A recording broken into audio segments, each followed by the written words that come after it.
We have Daytarra Jones up next, and her talk will be on grief.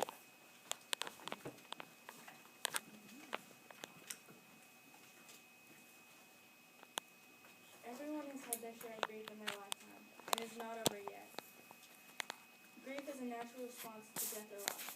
You can feel loss when you become separated from a loved one, you lose a job, your pet dies and runs away, or your kids leave and parents get what's called empty nest syndrome. Or they can experience a major change in lives such as moving, retiring, or divorce. Although I am only a teenager, I have already dealt with many of these changes. For example, when I was younger, my mom and dad got divorced, and my mom didn't have money to take care of us.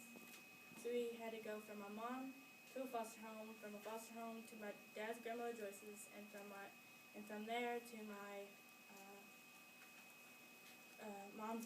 my mom's parents' house, which is my grandparents, and they have loved and cared for me ever since. A lot of bad things have happened to me, but I have learned to accept those things through God's help. And I believe everyone who is grieving can do the same. There have been many cases where peers have told me that I am strong and independent, and some ask me, how are you still standing, or how are you not crying?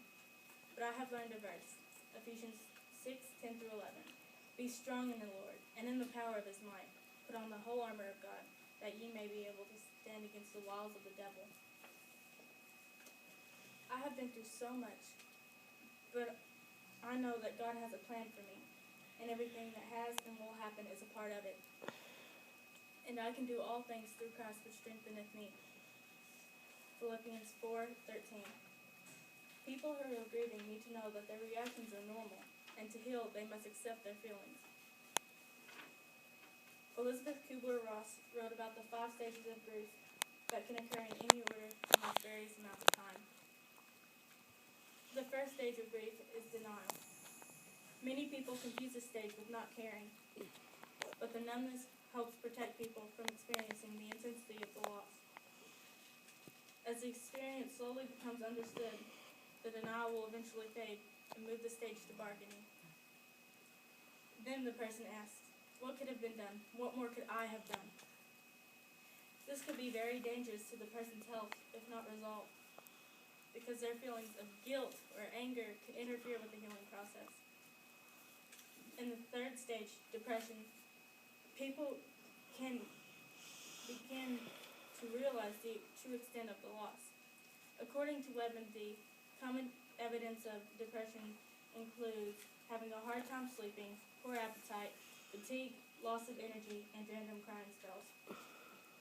Even King David felt lonely at times.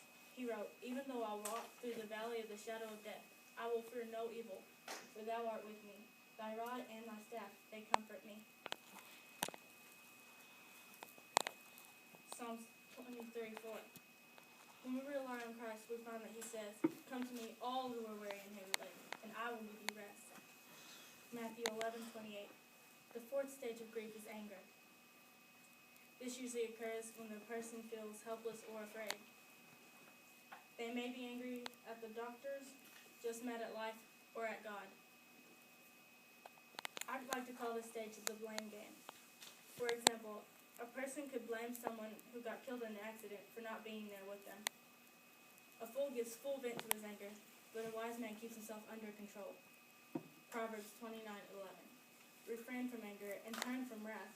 Do not fret, it leads only to evil. Psalms 37:8. We need to realize that God is in control, even if we are not. I have learned this the hard way. When I was a young girl, I would have major tantrums the size of my living room. At school, if a teacher told me to do something that I felt unnecessary, I would feel like I wasn't in control of my life. So I just had a fit. Everything I saw went on the floor along with a teacher or two.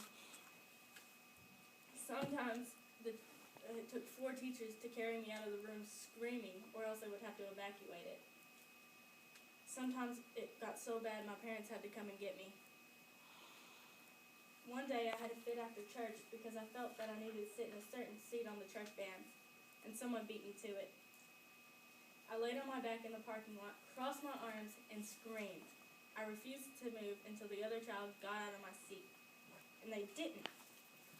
So the van driver carried me into the church, stiff as a board. I crawled up into the preacher's lap and cried and cried. He told me that God was in control and that God was there with me and he didn't like the fit I threw. He told me that he would tell God not to be mad if I promised to stop throwing fits. We prayed together because I was glad to know that God was in control. A lady drove me home, and I invented and sang original songs about Jesus loving me all the way to my grandparents. I didn't know at the time, but this prayer and the unconditional love of my grandparents helped me begin the last stage of grief, in which I found acceptance.